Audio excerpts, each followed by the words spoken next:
Les bonnes choses viennent à ceux qui savent attendre, les grandes choses viennent à ceux qui s'élèvent et qui font tout pour y arriver. Chers internautes, c'est avec ce proverbe africain que nous lançons cette autre édition de l'émission Femmes qui osent. Femmes qui osent, c'est votre programme qui parle des filles et des femmes qui se démarquent. Justement, dans le cadre de cette émission, nous aurons l'occasion de nous entretenir avec une jeune écrivaine très talentueuse au nom de Adama Zakiatou. Mais avant, nous allons prendre une transition.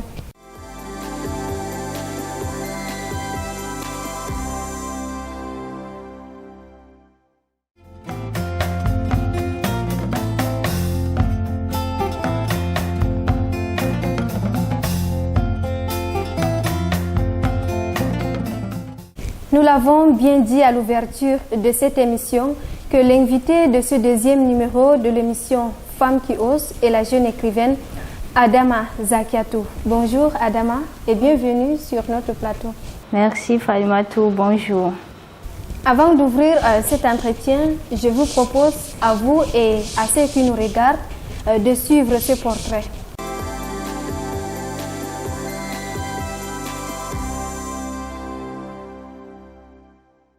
La jeune écrivaine Adama Zakiatou occupe ce jour le plateau de l'émission Femmes qui osent. Née à Garoua, dans la région du Nord Cameroun, Adama Zakiatou réside à Maroua, chef-lieu de la région de l'extrême nord, avec ses parents originaires de Kaélé.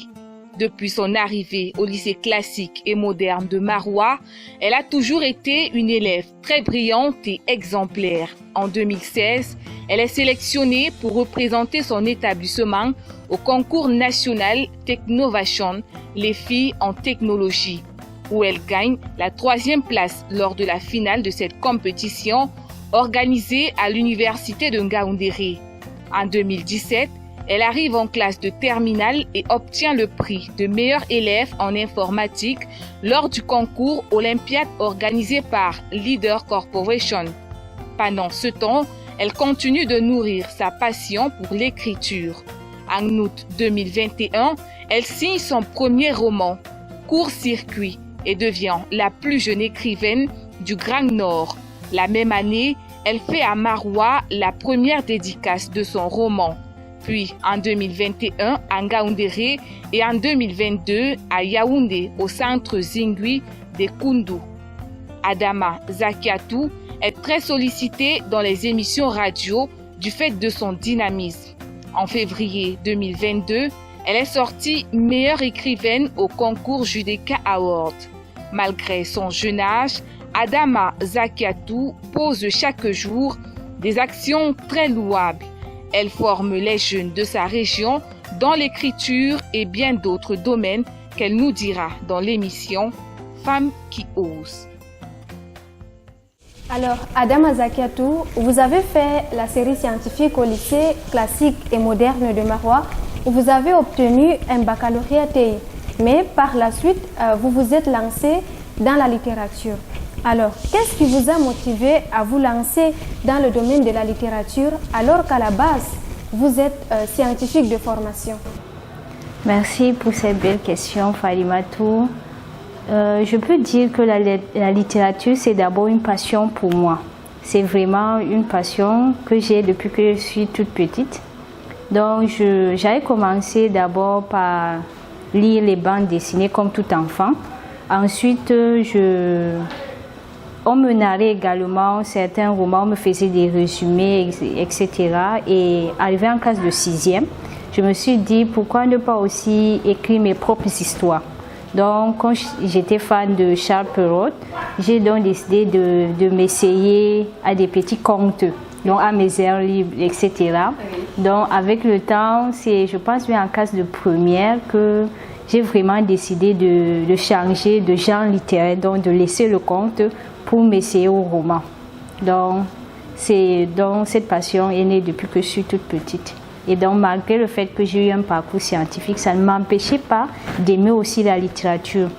Comme on le sait bien, tout au long de notre parcours, tout bon scientifique est quand même bon littéraire. Donc, c'est quand même quelque chose que tout le monde peut le faire s'il a juste cette passion et de la volonté. Court-circuit, c'est votre tout premier ouvrage. Est-ce que vous l'avez écrit juste par passion ou bien c'est pour témoigner de quelque chose qui se vit dans votre communauté? Court-circuit, c'est vraiment une belle histoire et en effet, c'est comme une sorte de témoignage de quelque chose qui se vit dans notre communauté. En fait, nous le savons bien, si on vous l'emprunte. Donc, court-circuit parle, si on lit la 4e de couverture, ça parle d'abord des relations interreligieuses, donc plus précisément musulmans et chrétiens. Et dans notre contexte du Grand Nord, il y a vraiment, donc nous cohabitons, le Cameroun c'est un pays laïque, nous le savons bien, donc nous cohabitons autant avec des musulmans que des chrétiens. J'avais fait ce constat qu'il y avait beaucoup ce type de relations. Pas seulement dans le cadre amical, ça pouvait aller bien au-delà, donc des relations amoureuses qui peuvent arriver au mariage, ça arrive. Donc je me suis dit, pourquoi ne pas parler de cela? Parce qu'il y a beaucoup de tabous sur ce sujet. Je me suis rendu compte que certaines personnes ne connaissent pas vraiment ce qui est interdit ou pas, que ce soit dans leur région, que ce soit un musulman, tout comme un chrétien. Ils ne le savent pas vraiment. Ils ne savent pas vraiment ce genre de choses. Et tout le monde, et je me dis que si une personne veut vraiment faire quelque chose de bien, c'est d'abord d'informer les gens. Oui, comme vous en tant que journaliste, c'est l'information. À travers l'information, on peut savoir tout ce qui se passe et on peut déceler le vrai du faux. Donc c'est vraiment cette raison qui m'a poussée à écrire Court-circuit. Est-ce que lorsque vous dénoncez certains faits sociaux, vous n'êtes pas vue comme une femme rebelle ou bien comme une femme qui s'oppose aux normes de la société? Personnellement, je n'ai pas eu à vivre ce genre de mauvaises aventures, on peut le dire. Donc peut-être que d'autres personnes n'ont pas eu vent de cet ouvrage, mais les retours que j'ai eu, il y a eu des critiques, mais c'était plus dans l'axe critique constructive. Donc je n'ai pas eu trop ce genre d'attribution, mais j'ai quand même eu à rencontrer beaucoup d'auteurs qui se lancent dans ce genre de sujet parce que c'est un sujet vraiment très sensible. À première vue, chacun va juger le livre à sa première découverture, mais il faut vraiment lire pour savoir de quoi il en est question. Donc j'ai eu vraiment à rencontrer des personnes, même si ce n'est pas dans l'axe interreligieux qu'ils ont écrit, donc des thèmes, des sujets sensibles. Ils ont vraiment eu ce genre de titre ou d'appellation de rebelle et autres. Mais je me dis que, comme toute œuvre d'art, comme la littérature est un art, l'auteur est responsable de ce qu'il écrit, mais pas de ce que vous lisez. Donc l'interprétation, la perception, ça dépend de tout un chacun. Est-ce que vous avez eu à rencontrer des difficultés lors de la publication de votre tout premier ouvrage? Ça, c'est vraiment la question primordiale, on peut le dire, parce que c'est vraiment récurrent dans le domaine, qu'importe le domaine professionnel, mais surtout dans le cadre de la littérature. Personnellement, les difficultés que j'ai moi eu à rencontrer, c'était d'abord en amont, après avoir écrit le manuscrit. Donc, après avoir terminé d'écrire le manuscrit, trouver un éditeur n'est pas facile, surtout si on prend l'axe de la zone du Grand Nord, dont les 3 régions, l'Adama, le Nord et l'extrême Nord.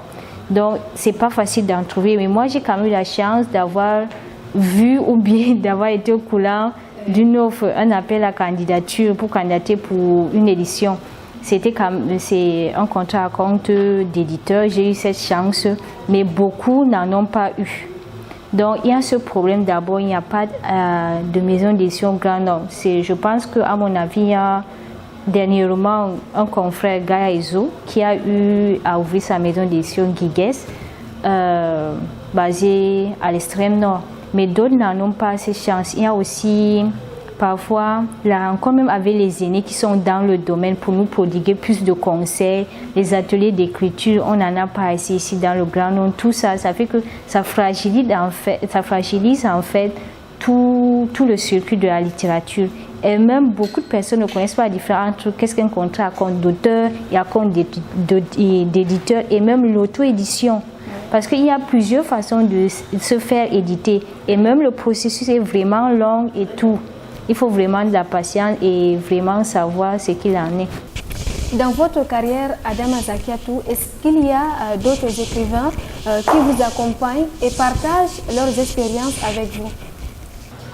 Bien sûr, ça, il y en a plusieurs et ça ne manque vraiment pas. La première personne que je peux citer, c'est un auteur camerounais, Francis Bédi.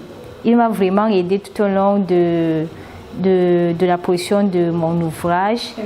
Ensuite, je peux citer Yaouba Kalom. C'est vraiment un grand frère du Nord et lui, il fait vraiment... Ce qui me plaît avec, c'est qu'il fait connaître les auteurs entre eux, surtout dans le Grand Nord. Il nous fait nous connaître.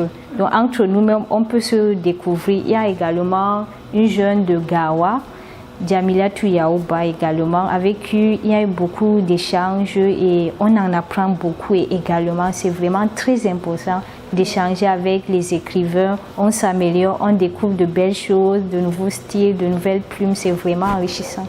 Ok, est-ce que vous avez l'ambition de vivre de l'écriture ou bien vous avez d'autres activités professionnelles?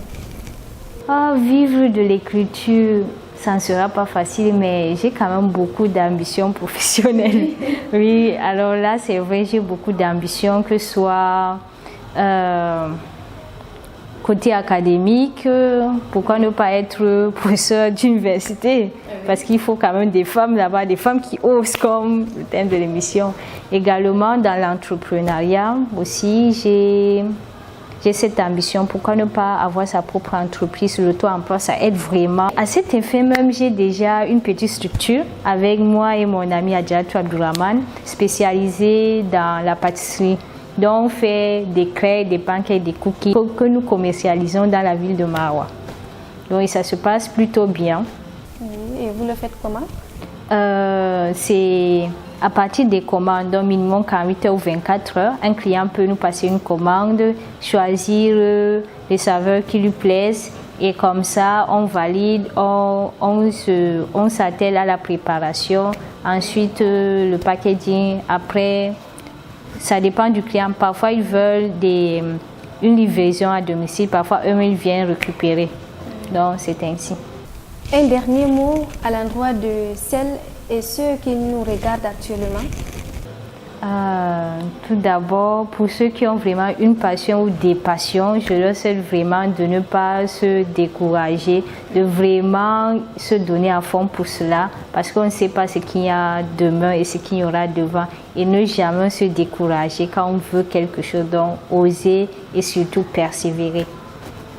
Adama Zakiatou, merci d'avoir répondu à notre invitation.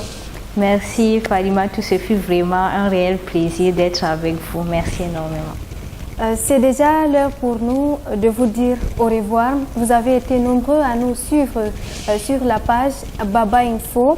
Nous vous disons merci et nous vous invitons à être de nôtres en vous abonnant à notre page. On se retrouve à la prochaine édition avec une nouvelle invitée. Mais d'ici là, portez-vous bien.